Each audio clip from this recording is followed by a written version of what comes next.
Olá, meu nome é Gabriel e hoje eu vou apresentar o trabalho desenvolvido para a disciplina de microcontroladores junto com meu colega Carlos. Bom, primeiramente eu vou demonstrar o funcionamento do sistema de catraca. Bom, vou começar com a interface. A interface tem três botões: adicionar cliente, consultar cliente e atualizar PIC.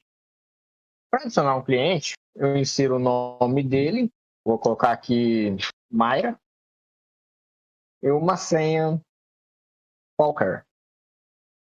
Vou confirmar a senha e criar. Aí aparece a mensagenzinha registrada com sucesso e quando eu aperto em consultar, ele vai estar aqui. Ok. Vou fazer a mesma coisa no PIC. Vou também adicionar uma pessoa. Pode notar que a memória do PIC está vazia. E para adicionar uma pessoa no PIC, eu tenho que entrar com a senha de administrador, que é 0000. Ele manda uma mensagenzinha e eu aperto um, que é o comando de incluir. Tem outras opções: excluir, verificar pagamento, pagar. Mas para incluir, aqui eu não insiro o nome, eu só coloco a senha. Eu vou colocar uma senha aqui, tipo 5, 8, problema no teclado. Mas 5885, essa senha não tem lá no meu banco. Então eu posso só apertar D, ele cadastra o usuário, eu posso verificar na memória que está a senha 5885, com o ID 1, não importa tanto, ele vai pegar a referência do banco, e status pago, que é um. Certo. Bom, agora eu vou fazer a liberação da pessoa pela catraca, da pessoa que eu inseri, né, pelo PIC. A liberação funciona assim: quando eu insiro a senha, ele verifica se a senha existe, se a PC está pago. Caso as outras condições sejam verdadeiras, eu libero a catraca, que é o relé, e mostro liberado na tela. Bora inserir a senha, então. Se eu estou colocando 5, 8, 8, 5. Aí eu aperto aqui, acendeu o relé, ligou o relé e apareceu liberado na tela. É isso.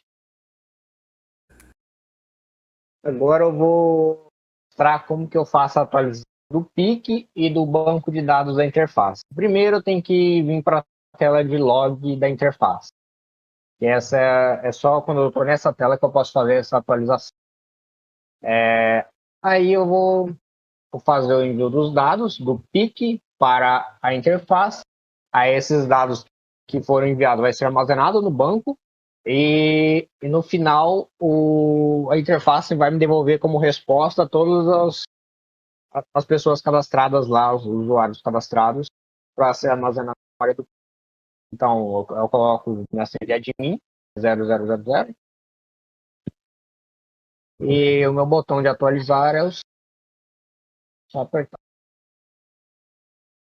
Aparece enviando dados, dá para ver ele enviando os dados aqui, lá já aparece nos meus logs. O cliente foi armazenado, eu clico em sincronização, agora eu estou recebendo os dados. Dá para ver por esse LED aqui que ele colocou.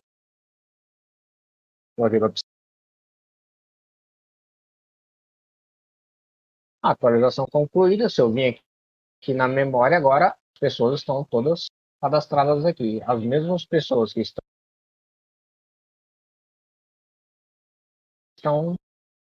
na interface. Pronto. Agora eu vou apresentar um pouco mais sobre o código. O código, esse arquivo aqui, ele gerencia o que acontece na minha memória. Aqui eu defino o tamanho da memória e aqui no tamanho do usuário que eu uso num vetor. Tá. Aí vou explicar rapidamente as funções. Essa função aqui, ela verifica a posição nula na minha memória, para me adicionar novas pessoas. Essa aqui eu passo um usuário, no caso um cliente, como parâmetro e salvo ele na minha memória. E se apagar a memória, ele percorre toda a memória apagando ela, colocando na memória FE. Eu fiz um contador para ID para fazer um ID sequencial no PIC. que eu vou usar para adicionar um novo cliente. Eu verifico a senha, ele vai verificar se a senha que eu passei como parâmetro vai ser achada na memória. Se achar, ele devolve a primeira posição da senha, senão ele vai me devolver -1. Verifica tipo de usuário. Eu verifico se ele é um administrador, se ele é um usuário, se ele é um cliente, no caso, ou se não retornar -1 é porque ele não achou a senha. Aí ele retorna. Eu trato isso lá na. Essa função é o cadastro no usuário. Eu passo a senha, eu só passo a senha, só defino isso. Aí eu defino por padrão o status dele como pago, e aqui eu pego aquela função de ID, que ele vai incrementando para mim a cada chamada. Exclui o usuário, eu passo a senha como parâmetro e faço a exclusão dele. Alterar status, eu passo por senha também como parâmetro e altero o status de 0 para 1, quer dizer que ele é pago ou não pago. E verifique status, que é o que eu verifico se ele está pago ou não. Agora as funções de envia dados e recebe dados. Bom, envia dados, basicamente eu tive que fazer um while para percorrer a memória e enquanto eu achar caracteres na minha memória, eu vou fazer o envio deles. E no final eu envio um update, que lá na interface reconhece que eu vou querer que me retorne o que ele tem agora lá na interface. O que tiver no banco vai ser devolvido para o PIC, para a memória. Para a memória. E o recebe dados, que é o que eu receber via serial, eu vou gravar na memória. Esse aqui é um preâmbulo que a gente colocou para controlar quando achar o I, eu zero minha memória e começo a gravar a partir dali. Esse aqui eu não vou me estender tanto, é mais para controlar as telinhas que aparecem no LCD. Limpa a senha. Se limpa a senha, cada função que eu fizer, eu limpo a senha para me receber uma nova. Telestatus, caso o cara seja liberado ou não, ou a senha não seja válida. E assim por diante. É só mais o controle da telinha mesmo, do LCD. E na principal está as duas interrupções. A primeira interrupção é a que controla a porta serial, que recebe os dados e envia. E no caso aqui da interrupção, eu só recebo, não envio para essa interrupção. E a interrupção da porta B é a que ativa o teclado. E aqui eu faço as configurações iniciais. É isso. Agora o Gabriel Honda vai explicar um pouco sobre o código da interface. Agora eu irei apresentar a parte do código-fonte. Para fazer a interface eu utilizei JavaFX e na comunicação serial eu utilizei a biblioteca open source do PhaseCache, que está disponível lá no GitHub. Essa biblioteca ela possui uma configuração bem simples, porque ela tem a opção de ser orientada a evento. Então você precisa apenas implementar essa interface do Java, né? Que é essa interface Serial Port Message Listener.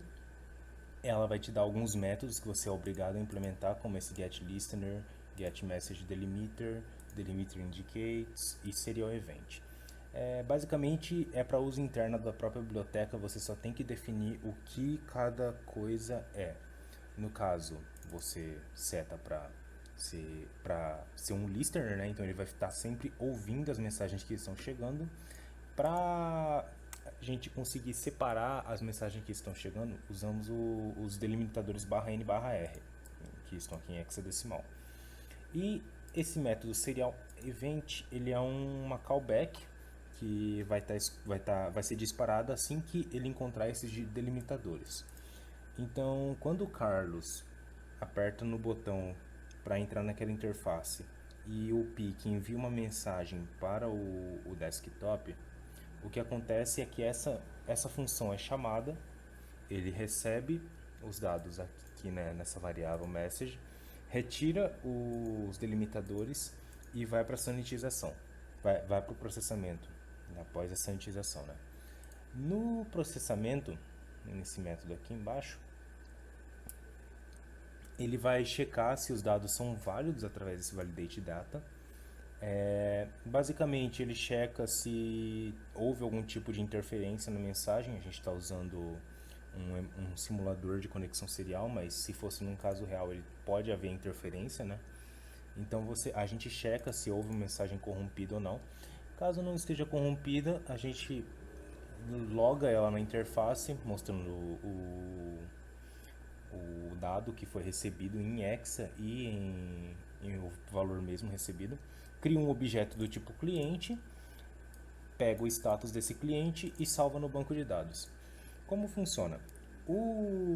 A ideia é que seja uma catraca que possua que tem um pique, né? Essa catraca vai ser disparada, quando o usuário entrar com a senha, vai disparar para liberar a catraca. E a ideia é que o pique funcione isoladamente do desktop. Então, o pique ele possui o armazenamento interno usando a EEPROM e o desktop tem o banco de dados. Porém, a gente optou por utilizar o banco de dados como o master, o cara que vai controlar são os dados fidedignos, porque pode acontecer de ter dados incompatíveis, né? Então, quando o pique envia as mensagens para o desktop, ele vai salvar no banco, vai gerar um ID novo e ao final ele vai enviar a mensagem update. Quando ele envia a mensagem update, ele dispara essa função aqui, que é o update peak. O update peak vai percorrer todos os clientes armazenados no banco de dados e vai sobrescrever a memória do peak. Assim a gente vai garantir que o peak vai estar sempre atualizado e que não vai ter erro de compatibilidade de dado entre o peak e o desktop. E é isso.